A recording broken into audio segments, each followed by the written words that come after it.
My guest today, Nate Silver, is the founder of the data-driven website FiveThirtyEight.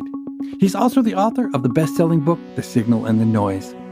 Silver's best known for his shockingly accurate election predictions, but that's just the tip of the iceberg.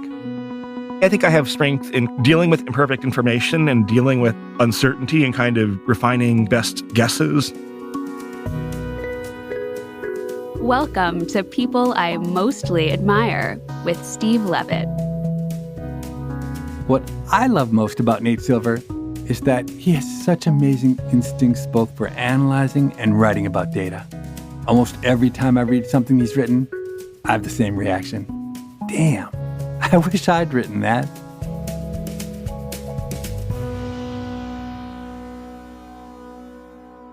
So let's start with the topic you're most famous for, and that's predicting election outcomes.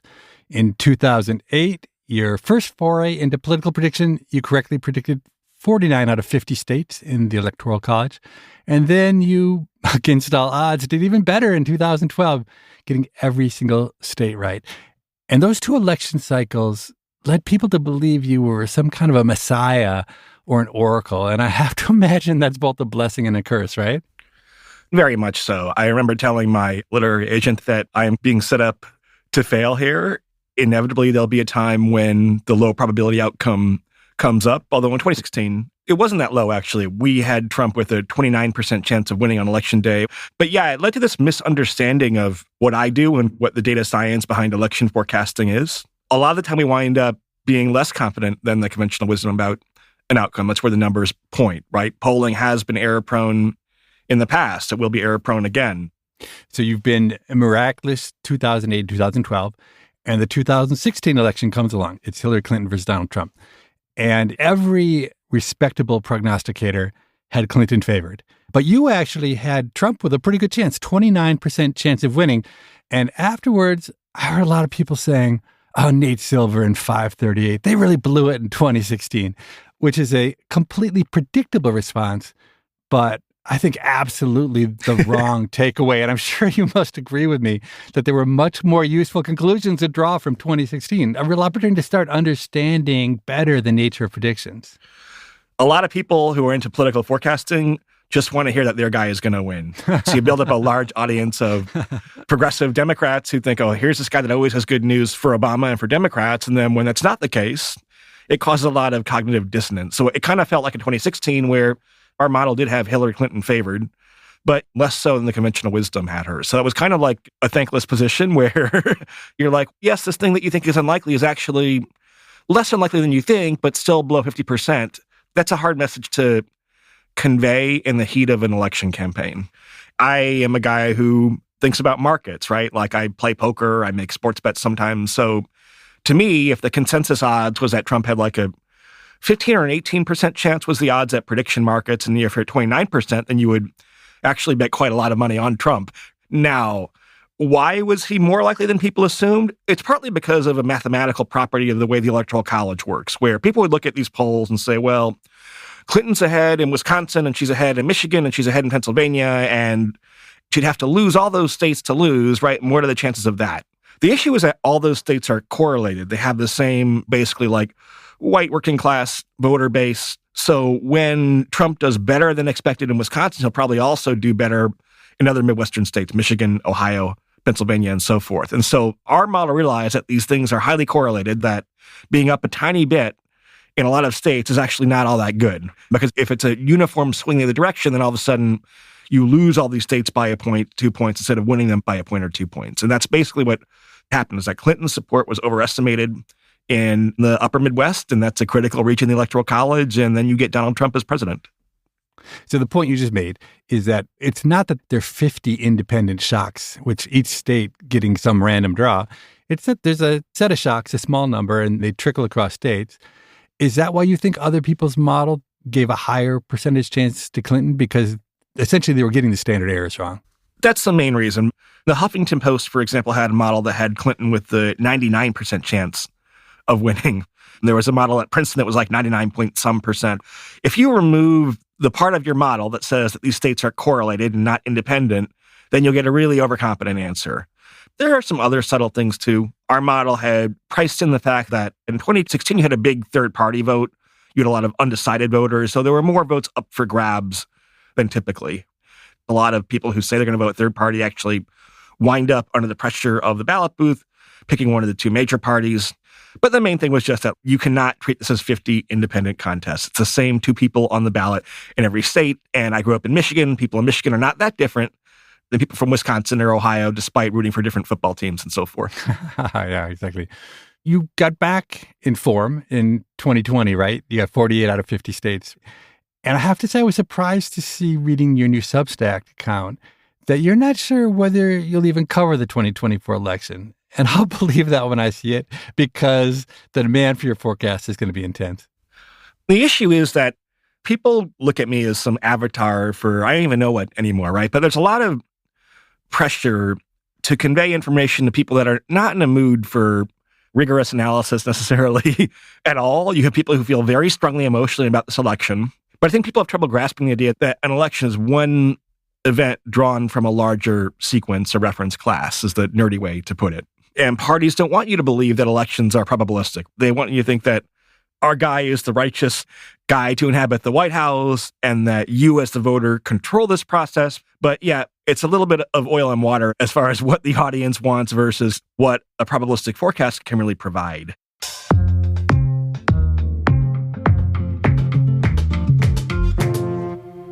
I don't think I'd be exaggerating if I said that you are the number one celebrity data scientist in America. That if we polled a representative group of Americans and we asked them to name a data scientist, your name would come up more than any other. And I love that for two reasons. The first is because I have great admiration for what you do with data. And the second reason is that when it comes to data science, I think you're essentially self-taught. You don't have any fancy credentials like a PhD. You didn't even major in the right subject in college. You're an economics major in college, whereas the kind of people who get hired as data scientists at fancy tech firms, they tend to be statisticians or computer scientists by training. And I've always argued that the most important determinant of a great data scientist isn't knowing lots of complicated techniques. It's having common sense and curiosity and knack for asking good questions and the ability to tell a good story with data. Your success, I think, should be an inspiration to every budding data scientist who fits that bill. So that's my explanation for your success. What do you think the secret is to your success? I mean, it still is a little bizarre. First of all, let me say one thing. I do think actually the fact that I was an economics graduate at University of Chicago, by the way, is worth pointing out because I think economists are good at framing questions that can be answered rigorously, ideally with data. Yeah, I think of economics as essentially applied common sense. That's why it's a good precursor to being a data scientist. I also have a lot of hands-on experience in weird ways, from playing poker, from building fancy models for fantasy baseball and things like that. It's weird to be someone who's not terribly, quote unquote, political, to be very caught up in elections and then people are making inferences about your political preferences based on what your forecast says. That's been a little bit of a weird journey. I think being in the right place at the right time too. I mean, interest in American elections increased vastly beginning in 2008 with the rise of Barack Obama. We certainly have had a series of very close and dramatic and interesting elections, right? Any country that can elect both Obama and Donald Trump back to back is a complicated country.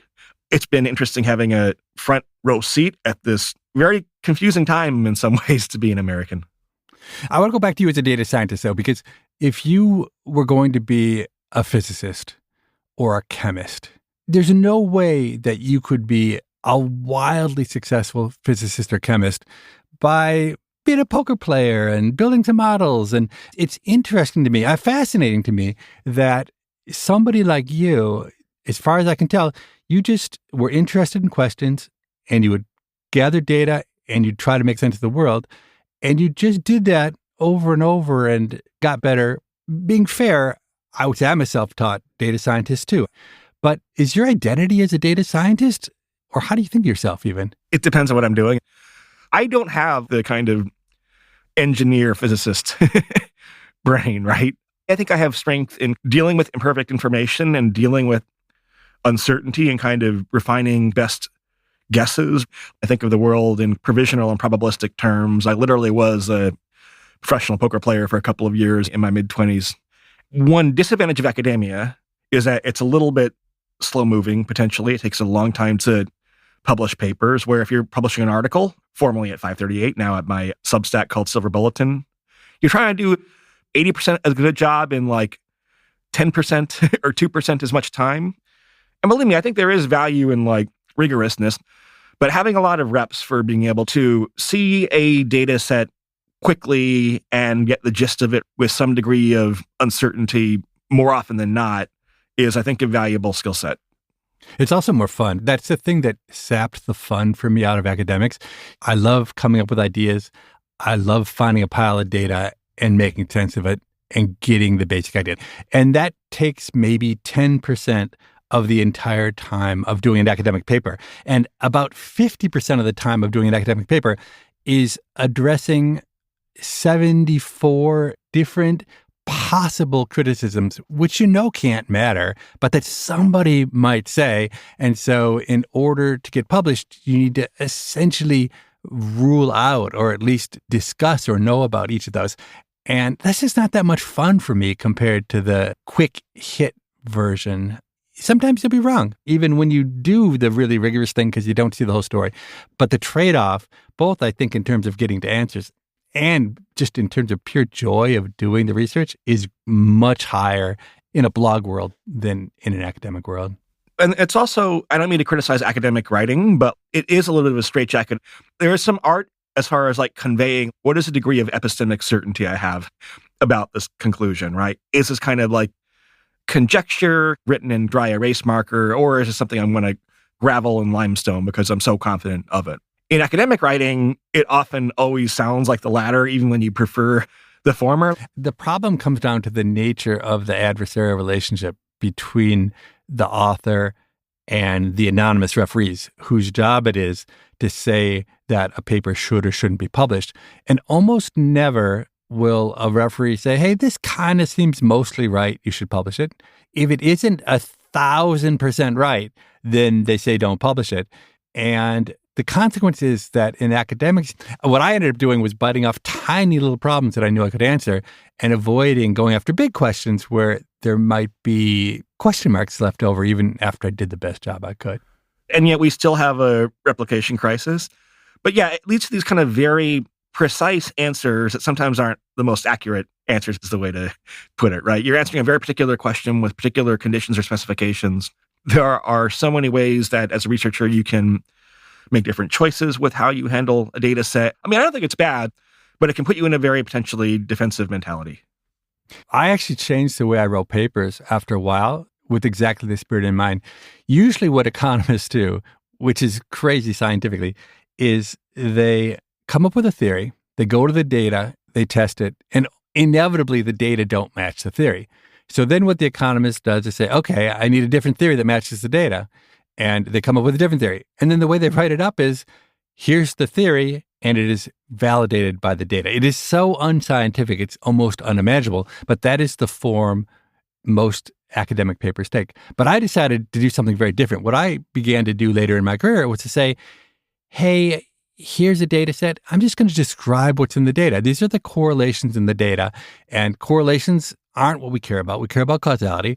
But what I see are correlations. And I would try to come up with every theory I could think of.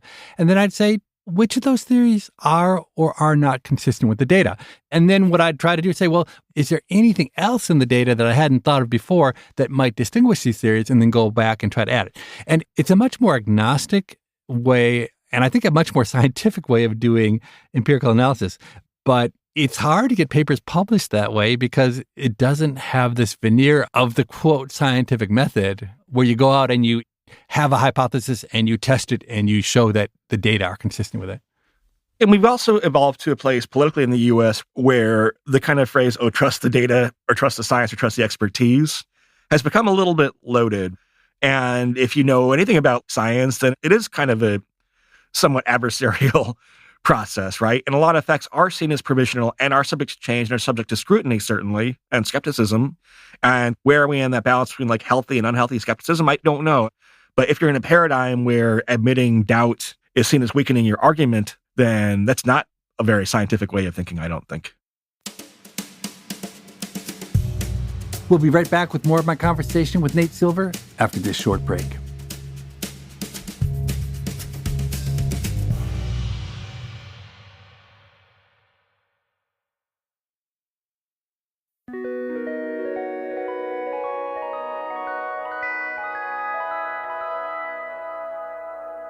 Let's take an example of something you've done recently, which I think is fascinating from the perspective of this conversation we're having. It's in your Substack, The Silver Bulletin, and it's about COVID-19. And I thought the results themselves were really interesting. But what I especially liked is the way you talked about the results.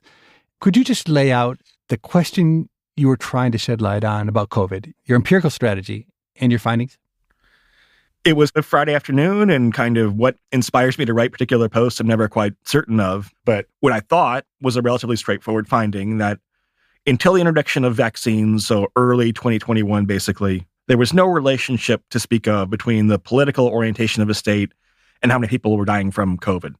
So you had, for example, some blue states like New York, New Jersey, Massachusetts that had very high death rates. You also had some red states, Arizona, the Dakotas and whatnot, that have very high death rates from COVID. Not much of a correlation. And then once you can get vaccinated, you see pretty strong correlations. The top of the list of COVID deaths is almost all red states. The bottom of the list is almost all blue states. Not perfect, but having looked at lots of data sets when it comes to American politics, you know when you see the red states and the blue states lined up in a particular way. And the reason here is not because like COVID targeted Republicans, but because Republicans were quite a bit less likely to get vaccinated. What I like about what you do is it's often very simple, easy to explain, and plausible. By comparing the before vaccine time to the after the vaccine time, you're trying to essentially create something like a control group. Something changed, and that's the introduction of the vaccine. And according to the data, it very differentially affected states that were heavily Republican versus heavily Democrat. And these are big magnitudes. Do you have a sense of how many extra deaths you might be talking about in Republican states because of less vaccination, if the story is true? So if you just lump all red states and all blue states together, meaning based on how they voted in 2020 and 2016, then the red states are about 35% higher. Higher in death rate. Yeah, but the very red states, like West Virginia, it's a larger gap than that potentially. But yeah, if you just put them in two groups, then about 35% higher. So I tell you what I thought was interesting about this is the real question isn't about politics. The real question is about, does a vaccine work? But it's not that easy to figure out in real world data whether the vaccine works because of selection and who gets it and whatnot. And this is an interesting, maybe not cut and dry, maybe not completely overwhelmingly convincing, but an interesting case of thinking about data creatively to try to get at causality in a world where it's not that easy to get at causality. And there are other ways to do it. And what I also liked about your Substack is you did this simple aggregate analysis, and then you referred to a fascinating study that had actually gone into registration records to do the same thing. Could you talk about that study as well? Because I thought that was really interesting. I hadn't seen that study before. Yeah, this was a Yale study. I think it was a collaboration between the management school and public health school. And they actually are going to the individual level data. They're looking up voter registration records in Ohio and Florida and running a search of people who died during that period. And they found the same thing, that up until January or February 2021, neither party's registered voters have higher excess deaths. And then once vaccines are available, then Republicans do. And the good thing about this is, A, they have individual level records. B, because they're confining this analysis to individual states, Florida and Ohio, then there's less like regional luck of the draw and where COVID kind of happens to land or where a particular strain might have more effect. So they're controlling for a lot of the things that my kind of quick and dirty analysis didn't do, and find the same thing. And that's, again, as a researcher, when you start to say, okay, here are two pretty different methods and they have a similar result. One's more involved, one's simple. That starts to be pretty robust more often than not. The other thing that I found really interesting, and it's a little bit behind the scenes, is the fact that there wasn't a difference between the red and blue states before the vaccine. And presumably, if the Republicans didn't like the vaccines, they also didn't like a lot of the other policies we were doing to try to fight COVID, like restricting social contact. The implication is that maybe those other policies weren't working very well, which is interesting because we just don't talk about that as much as we should, thinking about future epidemics and what maybe we should be doing. What I think it does is put an upper bound on how effective those other measures were in practice. A non-finding doesn't mean the effect was zero. It means the effect was uncertain, is a subtle point that people miss sometimes. Okay, so you did this Substack post, and it said things you thought were pretty sensible and well supported by the data. And so the critics come. So tell me about that and how you think about criticism in this context. This seemed like a very kind of moderate and sensible position to me. Hey, the vaccines made a clear, obvious difference. And the other stuff, it's not so obvious, and so maybe it wasn't worth it. That seems like a very centrist kind of take, but instead, it gives people two different ways to get pissed off at you, right?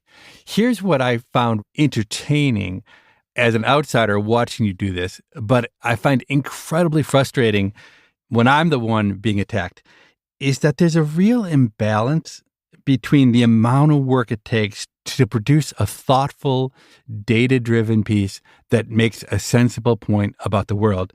But then to criticize empirical work takes no time at all, right? That drives me crazy, that mismatch between how hard it is to produce and how much people can sway readers just by criticizing you without any support. A big culprit in this is also Twitter, or I guess it's now called X officially. The fact that you can take a position and write a pithy tweet in a minute or 20 seconds, I think makes this issue worse and leads to a lot more tribal rivalry and kind of dunking on people. I have kind of quite self-consciously pivoted away from Twitter toward Substack, toward my newsletter there for many reasons. One is that you can get subscribers, including paying subscribers. And so at least if you're the subject of some annoying controversy, you can make a little bit of money off it now. But also to be able to control the tone and say, look, I'm going to take 4 hours with this subject and not 4 minutes.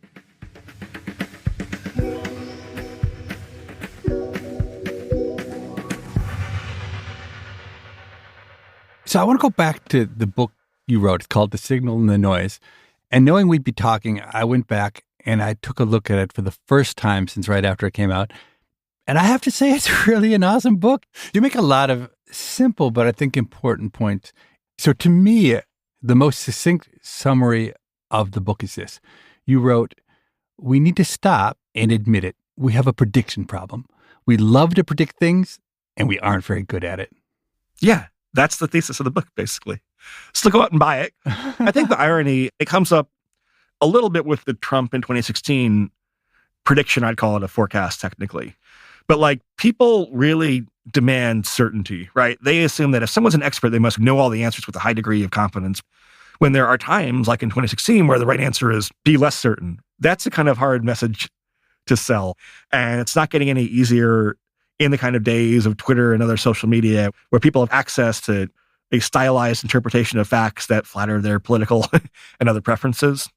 But human beings in so many domains have failed, including economics, right? Economics is notorious for challenges in predicting macroeconomic conditions. Problems that we thought were solved, like inflation, obviously weren't in the past couple of years.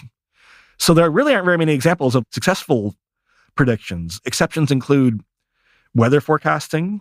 25 or 30 years ago, weather forecasting was literally a joke, but also there was very little predictive power more than a couple of days out. And now they can precisely say, next Tuesday at 3 p.m., 80% chance of rain. It's quite useful. So what makes weather forecasters good are a couple of things. One is they do actually have physical models of the world. It's not just purely statistical. That helps a lot. And also they have a lot of practice where if you make forecasts every day, 24 hours a day of temperature and wind and pressure and all these other variables, then experience really helps. You get a lot better calibrated if you get a lot of feedback knowing when you're right and when you're wrong. So you say we're bad at predictions, and then you get into what you think the main reasons are that we fail. One reason you raise is that we focus on those signals that tell a story about the world as we would like it to be, not how it really is. This is especially true if you cover politics for a living and cover elections and polling. I can guarantee you that, like, in October 2024, you'll have Republicans making these grand claims that Trump is going to win based on the data, and Democrats will say the same thing about Biden. And it's kind of funny how people like just don't have an awareness of like how much confirmation bias they have. It's like they might intellectually understand in some abstract way that like confirmation bias exists. But partisan political preferences train you to see everything in a blinkered partisan way. There's no particular reason that your view on marginal tax rate should correlate with your view on abortion, for example, or like transgender rights or something like that. But parties try to get people to form coalitions by agreeing on a bunch of unrelated stuff. And it's almost like a recipe toward confirmation bias. I think about the game theory of politics a little bit, right? It's not a coincidence that most presidential elections are about 50-50. The parties are very efficient in some ways at forming coalitions, but that means they're taking complicated human affairs and complicated people and voters and smushing them all down into one dimension. And so that's a recipe for being yelled at if you have heretical, complicated political views.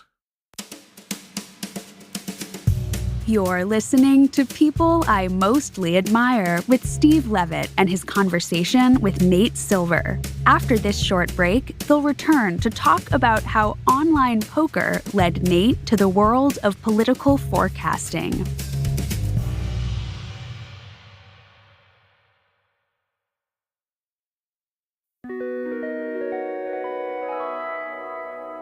Disney acquired Nate's website FiveThirtyEight in 2018, but they gutted his team there earlier this year as part of broader cost-cutting efforts. I'm much more interested in how he grew FiveThirtyEight to be what it was than I am in the Disney fallout, but I guess I need to ask him about both. So I've been focusing on Nate Silver, the data scientist, but you've also been pretty entrepreneurial.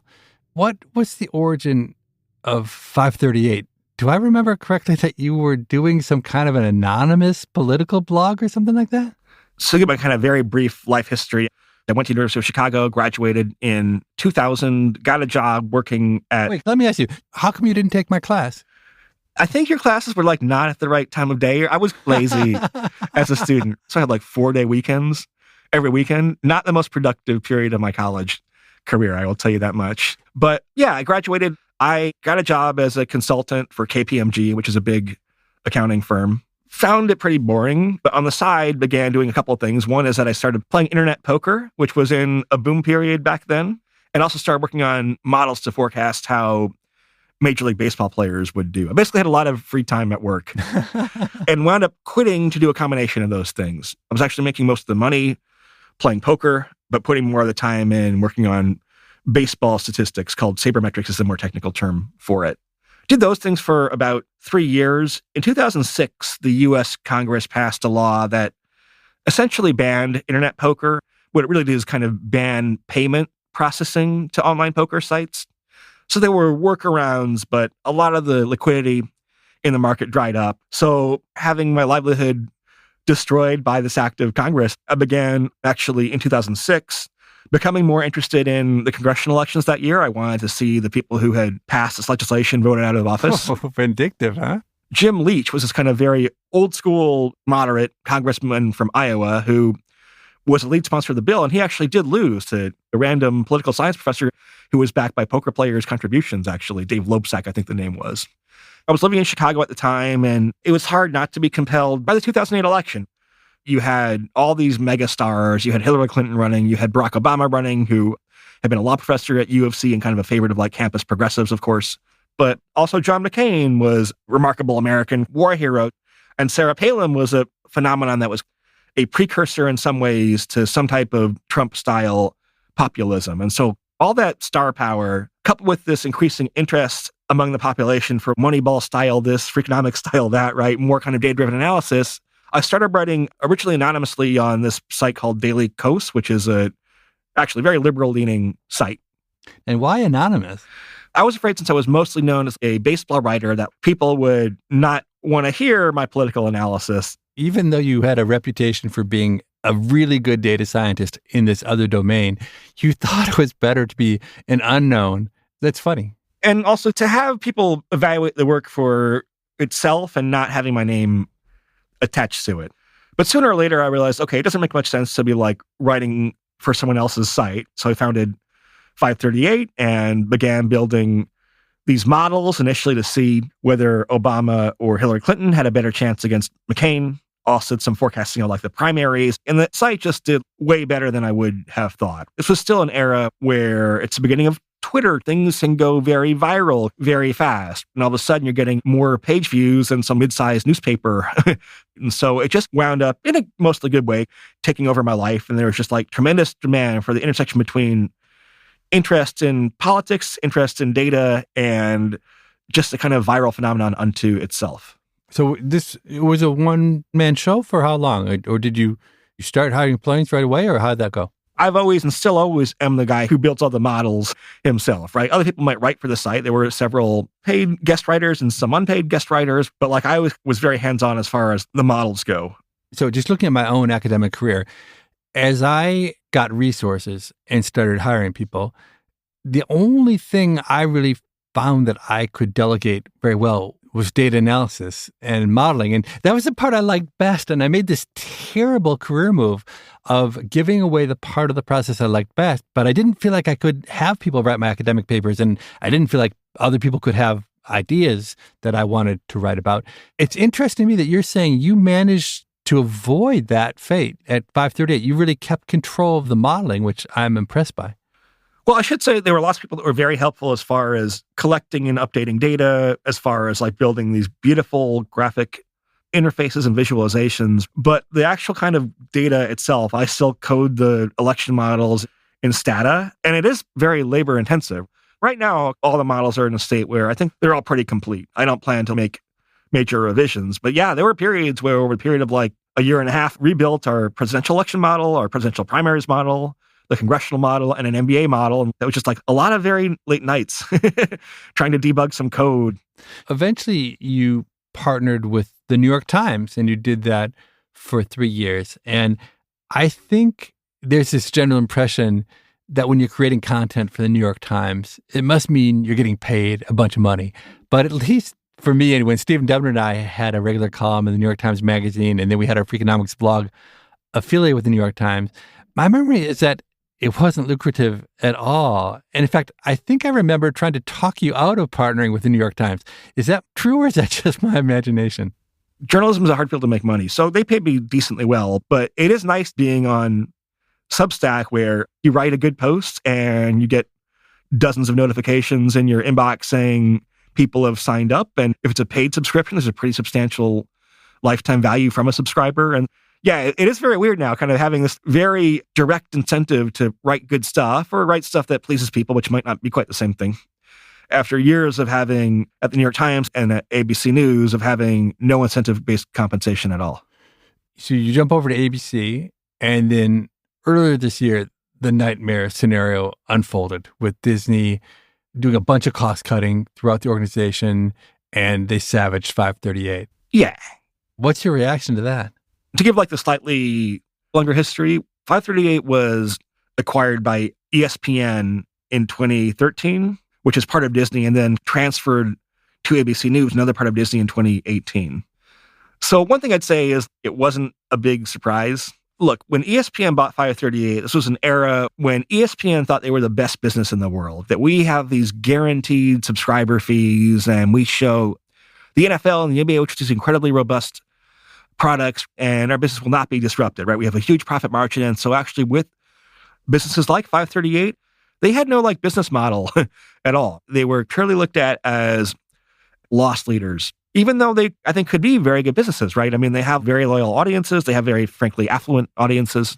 But if you don't start running something like a business to begin with, and it's not in the DNA, you literally have nobody whose job it is to really sell ads, for example, or find other ways of monetizing the site like subscriptions. It's nobody's job. And so it doesn't happen. And as Disney hits more headwinds with people cutting the cord and theme parks and a pandemic, and every part of the business now is under threat in some way, shape, or form, you just become a sitting duck at some point in time.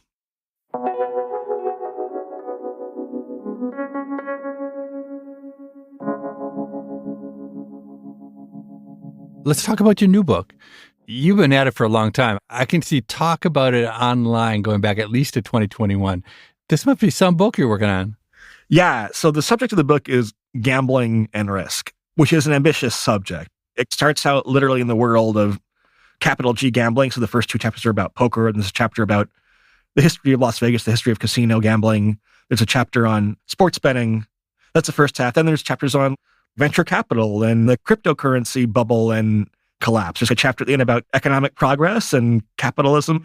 There's actually a lot of economics in the book, I think, in different ways. So it's a very ambitious book that I hope will provide interest on every page.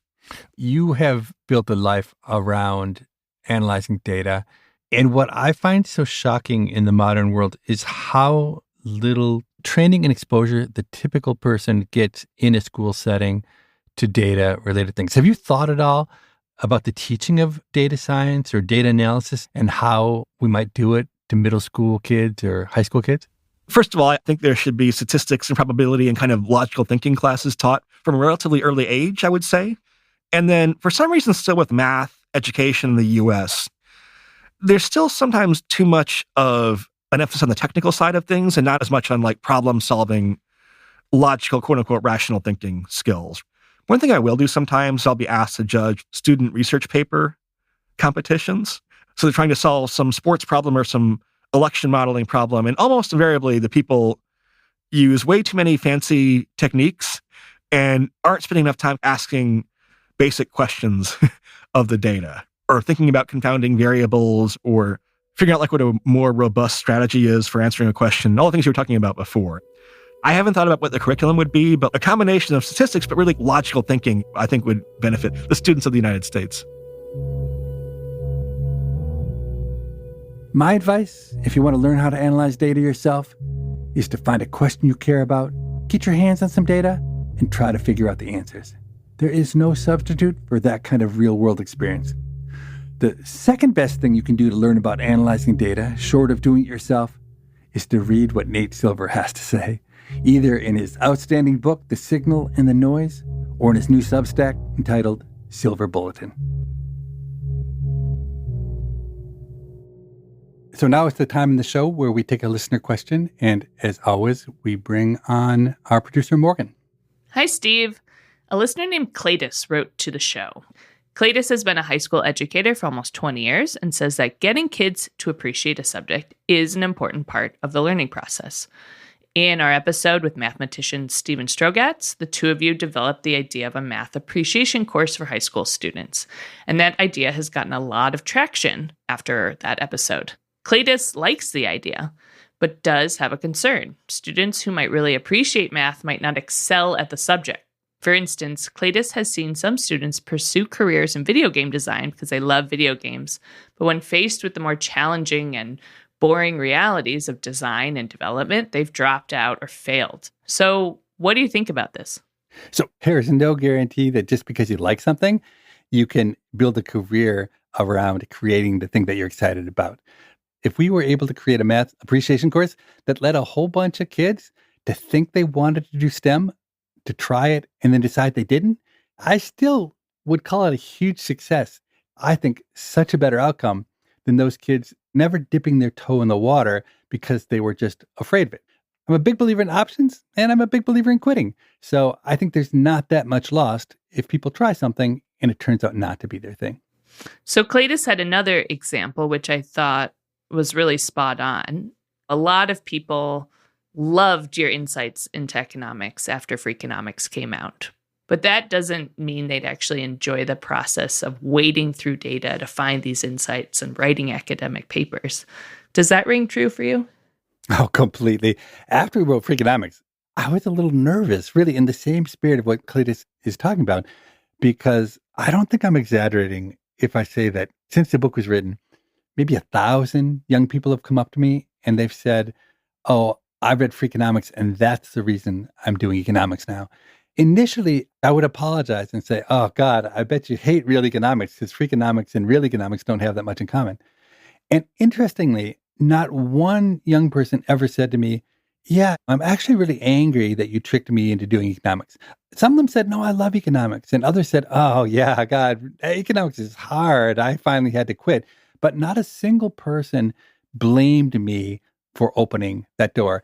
After a while, I just stopped apologizing for it, and I gave a different response, which was just, I'm so glad that I was able to have that small impact on your life. And then I would say, how do you like real economics? And sometimes they'd say they liked it, sometimes they wouldn't. But it really reinforced for me the idea that it's really not the job of an introduction to a field to tell you what's life like as a professional doing it. really the job is just to say, here are the amazing lessons that brilliant people over the last 100 years or last 1,000 years have come up with, and rejoice in it. Feel the wonder of what's been discovered. This conflation between how we teach people at the entry level and a real career in something, they're totally different. We talked about this with Carolyn Bertozzi and chemistry. The chemistry you learn in high school, it's chemistry from the 1800s. It's got nothing to do with the daily life of a modern chemist. It's just the nature of introducing people to a subject is you give them the greatest hits. What Steve Strogatz's point in math appreciation is, if a kid decides that they can't do math, that math is not for them, then they'll never even try a path that could possibly involve math. And that's what we're trying to avoid. Cletus, thank you so much for writing in. If you have a question or comment for us, our email is pima@freakonomics.com. That's PIMA@freakonomics.com. It's an acronym for our show. We read every email that's sent. We look forward to reading yours. In 2 weeks, we're back with a brand new episode featuring Fei-Fei Li, a computer scientist whose pioneering work in computer vision played a critical role in the development of artificial intelligence. Now, she spends much of her time trying to bring humanity to AI, steering its development in ways that will benefit rather than harm society. Every tool is a double-edged sword. Just because I wish this is benevolent doesn't mean it will always remain benevolent. As always, thanks for listening, and we'll see you back soon.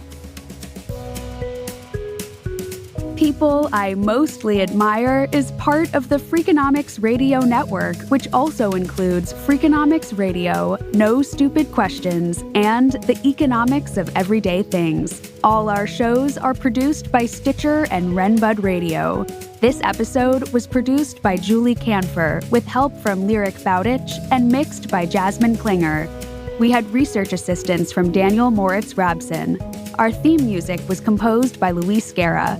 We can be reached at pima@freakonomics.com. That's PIMA@freakonomics.com.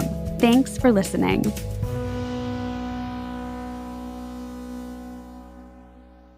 I'd rather kind of gouge my eyeballs out than have those conversations anymore.